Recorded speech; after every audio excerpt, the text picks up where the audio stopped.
Hi everyone, good morning. Today is May 7. Malapit na ho yung botohan. First off, I'd like to thank all my FB friends, lahat po ng mga kaibigan ko sa FB. Na in spite of our differences in our choices and our preference para sa ating magiging presidente, we have maintained respect. Hindi po tayo nag-bash, hindi po tayo nag-away-away. O at least sa akin,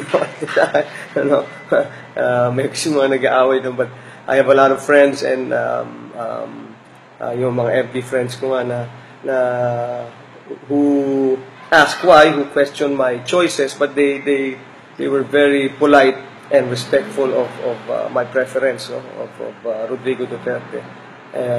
Only because I respect yours also, no? Alam niyo naman yun, respeto ko naman yung inyong mga choices.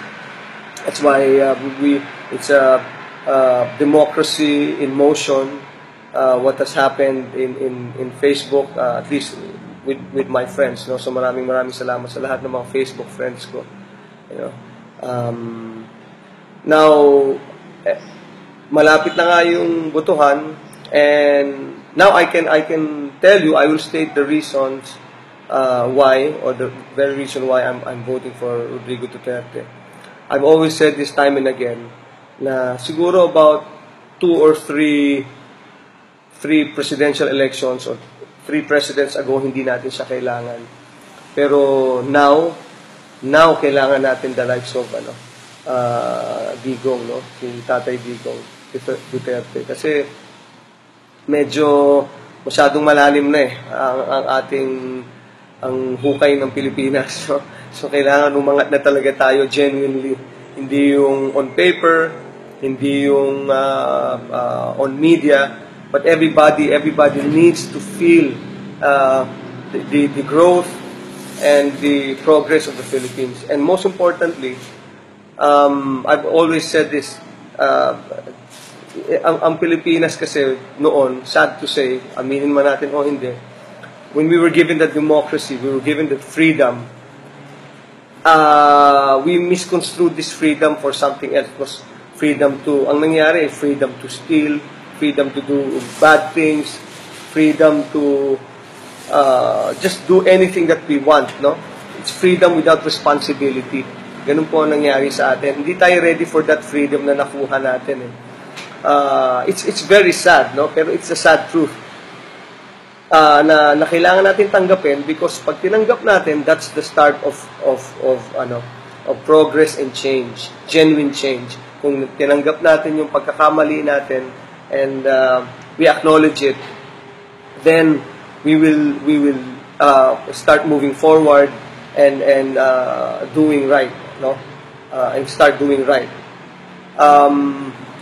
Yung discipline, very important po yan, kailangan po natin. If you notice, eto, tagal na ito, hindi na ako pupunta pa sa Singapore o ibang lugar, ibang mga bansa.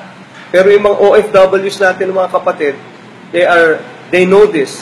Alam niyo po nila to. Pero hindi na tayo pupunta doon, masyadong malayo na yun, kailangan pa natin aeroplano. Hindi katulad dito. If you go to Clark, if you go to Subic, and all these places, lahat po tayo ay sumusunod sa batas. Sumusunod tayo sa batas. There is discipline, there is order. Yun po ang maganda. Kaya maganda yung paligid nila, lahat po kasi sumusunod. And that's something that we need now. That's a start. You know, to quote then President Marcos, he was right. He was right, let's face it. Para sa ikauunlad ng bayan, disiplina ang kailangan. You know, he was right at that time, no? So, yun po ang kailangan natin. That's why I feel na si Duterte po talaga ang kailangan natin ngayon. Right now, 2 or 3 presidents ago, siguro hindi natin siya kailangan. But now, he is the one that we need. Yung pong mga binabato sa kanya, like I told you, this is election time. Election time. Kahit sino, lahat ng pwedeng ibato sa'yo, totoo man o hindi, fabricated man or real, eh talagang ibabato sa iyo. So,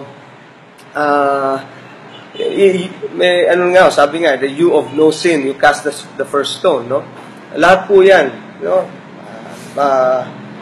Nakikita nyo naman, lahat ng yung sa mga posts na ano, maraming mga totoo talaga dyan. Na I don't want to mudsling or taint the personalities involved na kalaban ni Rodrigo Duterte. Pero kilala ko po lahat yan. Personally, I know them. Some of them, I have broken bread with them. So, alam ko, hindi sila talaga. Matagal ko nang alam na hindi talaga masama na loob ko eh. Na talagang ako, walang mangyari until Rodrigo Duterte came. No? So, that's why I'm voting for him. No? And sana, makita nyo rin yung mga magagandang qualities of a leader that he has. Now, lastly, ito na po yung sabihin ko sa inyo. No? Si Mar Roxas has not done anything for the country. He was given the chance, pero he has not delivered. Sad to say, Vice President Binay, ganun din, no? Kasi he was waiting for the bendition of Noy Noy, pero nung hindi pa na niya makuha, tsaka pa lang siya gumawa ng hakbang, no? And it was too late. Si Grace, who is a friend of mine, Grace, I'm really sorry. Talagang hindi ka pa pwede. You're doing it for the wrong reasons.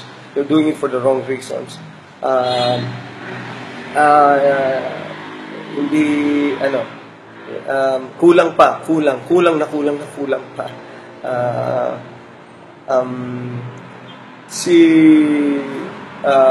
Sino pa ba tumatakbo? Si Miriam, Centro Miriam Defensor Santiago, magaling, pero hindi rin nag-deliver. I'm sorry, she's very eloquent, she's a very good speaker, she knows her laws, but she knows what to do and what should have been done, but it's too late, the hero, ngayon late na. Plus, she was also given the chance for a long time as a senator, but she did not deliver also. But she was very good, very eloquent, magaling magsalita, but too late, the hero na rin yan, no? Now, si Digong Duterte, honestly, has never done anything for the country. Nothing. Wala rin siyang ginawa para sa buong bansa natin. But, he has done so much for Davao. So, if it's going to be a showroom, a battle of showrooms, si Rodrigo Duterte lang po ang may showroom. He has brought Davao from kumbaga, the dark ages to a highly developed, progressive city. And lastly, kaya po siya ang pinili ko bago po ako I prayed on this naman, no? Tinanong ko yung kapatid ko who has been in Davao for a long time. He's now residing in the United States. Sabi ko, Kuya, what do you think of Rodrigo Duterte? Medyo sabi sa akin ng kuya ko, ito nakakatuwa. Ganun lang magsalta yun, nakakatawa lang yun, pagtawanan nyo lang. Pero he delivers, he's a good leader, he's firm, and he has a heart. So I prayed on this, which I encourage you to do also. I want you to pray before you go to the voting precincts. Again, we all have our choices, let's respect, and I hope and pray that we have a peaceful, honest election. Most importantly, after the election, sana, whoever wins, we rally behind him, we help him, because katulad ng maraming post, it's a collective effort. Hindi po kaya ng isang tao yan. Dapat lahat po tayo. But this time, with a good leader standing in front, behind, and with us, I think the Philippines, ang bansa po natin na we so love, will be great again, with God's grace and God's help. So, God bless you all.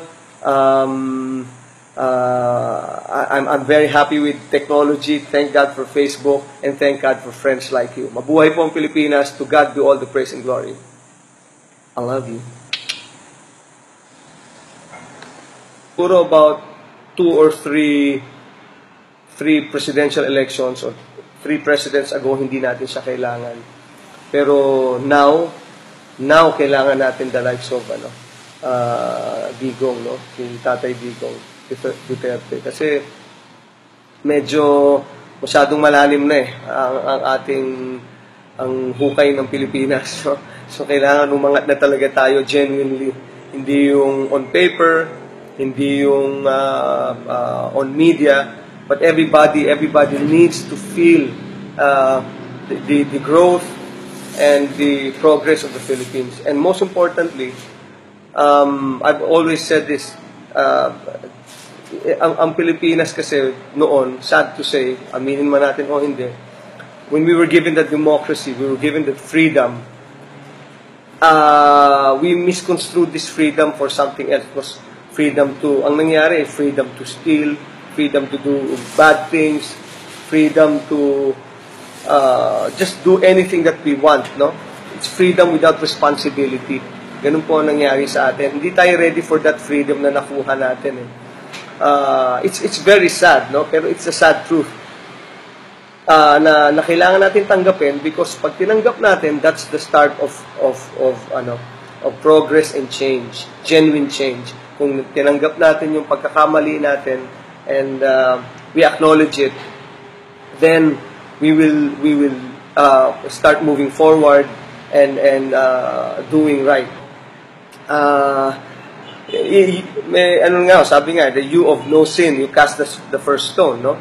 Lahat po 'yan, no?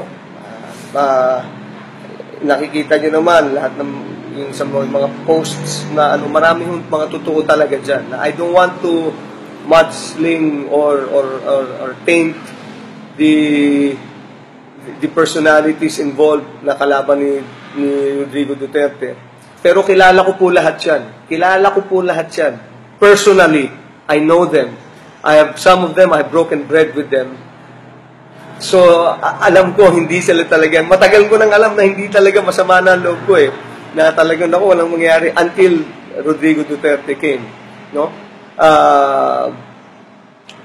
So, that's why I'm voting for him, no? And sana, makita nyo rin yung mga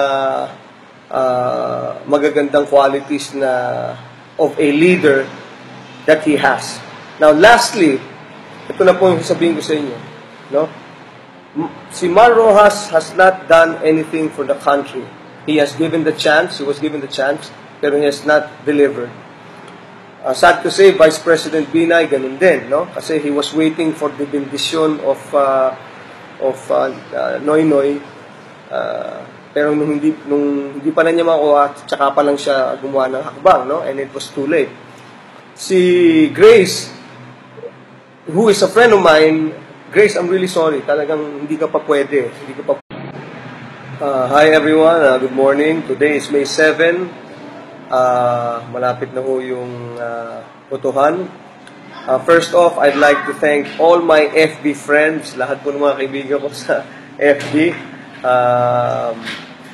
Na in spite of our differences in our choices, and our preference para sa ating magiging presidente, we have maintained respect. Hindi po tayo nag-bash, hindi po tayo nag-away-away, o at least sa akin.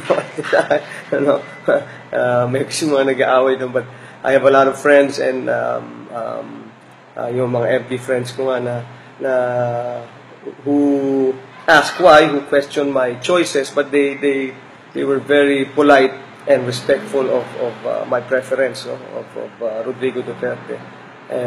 Only because I respect yours also, no? Alam niyo naman yun, respeto ko naman yung inyong mga choices. That's why it's a democracy in motion. What has happened in Facebook, at least with my friends, no? So maraming salamat sa lahat ng mga Facebook friends ko, you know. Now, malapit na nga yung botohan, and now I can tell you, I will state the reasons why, or the very reason why I'm voting for Rodrigo Duterte. I've always said this time and again na siguro, no, and start doing right. yung discipline, very important po yan, kailangan po natin. If you notice, eto, tagal na rin to, hindi na ako pupunta pa sa Singapore o ibang lugar, ibang mga bansa. Pero yung mga OFWs natin, mga kapatid, they know this. Alam niyo po nila to. Pero hindi na tayo pupunta doon, masyadong malayo na yun, kailangan pa natin aeroplano. Hindi katulad dito. If you go to Clark, if you go to Subic, and all these places, lahat po tayo ay sumusunod sa batas. Sumusunod tayo sa batas. There is discipline, there is order. Yun po ang maganda. Kaya maganda yung paligid nila, lahat po kasi sumusunod. And that's something that we need now. That's a start.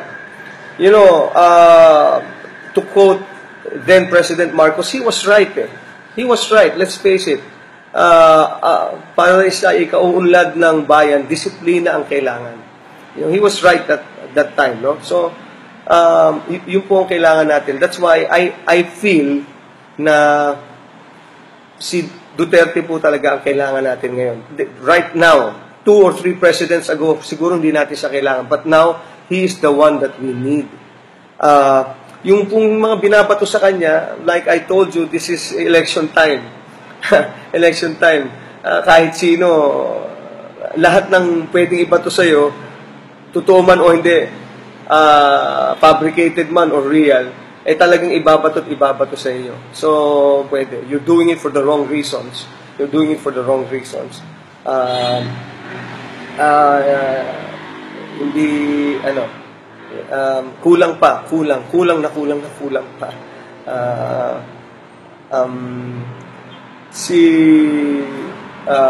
Sino pa ba tumatakbo?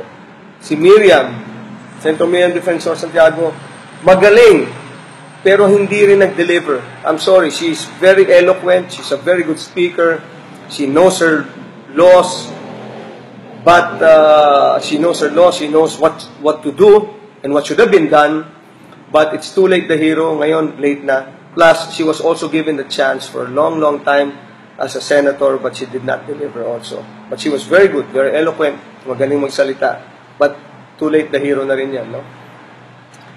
Now, si Digong Duterte, honestly, has never done anything for the country. Nothing. Wala rin siyang ginawa para sa buong bansa natin. But, he has done so much for Davao. So much for Davao. So, if it's going to be a showroom, a battle of showrooms, si Rodrigo Duterte lang po ang may showroom.